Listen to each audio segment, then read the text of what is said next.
छत्रपती संभाजीनगर ग्रामीण पोलीसला एक समीकरण प्रश्न विचारलाय. प्रश्न काय म्हणतो पहा, 2x वर्ग अधिक 500 बरोबर 900, तर x बरोबर किती आपल्याला विचारले. काय करायचं मित्रांनो, हे 2x वर्ग इथं लिहून घ्यायचं. 2x वर्ग आता बरोबर प्लस सांगा, हे 500 प्लस मध्ये ना आपण इकडच्या बाजूला मायनस मध्ये टाकूया, म्हणजे 900 500 काढले किती राहील, फक्त 400 आपलं शिल्लक राहील. ओके, आता 2x चा वर्ग करायचा आहे. 2 चा वर्ग किती झाला बरं, 4. मग x चा वर्ग फक्त x चा वर्ग लिहायचं. मग बरोबर इथे किती आलंय, 400. आता हा 4 इकडे गुणाकारामध्ये इकडे गेल्यानंतर ना भागाकारामध्ये जाईल.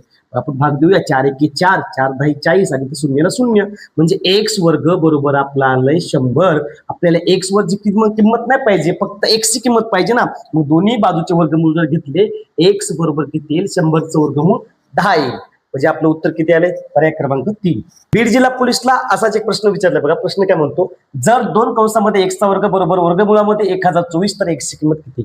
आता मला सांगा, इथं पण मित्रांनो काय करायचं माहितीये का, हे 2x चा वर्ग अगोदर अशाला असं लिहून घ्यायचं. मला सांगा 1024 कितीचा वर्ग आहे रे, 32 चा वर्ग आहे. म्हणजे याचं वर्गमूळ किती आहे, 32 आहे. आता इथे 2 गुणाकारामध्ये इकडे आल्याच्या नंतर ना भागाकारामध्ये जातो, म्हणजे बे एक बे उरला 1 बे सक 12, म्हणजे इथं फक्त राहिलं x चा वर्ग बरोबर 16. आपल्याला x चा वर्ग नाही, फक्त x ची किंमत, दोन्ही बाजूचे वर्गमूळ घेतले, x बरोबर 16. कितीचं वर्ग, 16चं वर्गमूळ किती आहे, 4 आहे. म्हणजे x ची किंमत आली 4, जे की पर्याय क्रमांक आपल्याला दिले 4.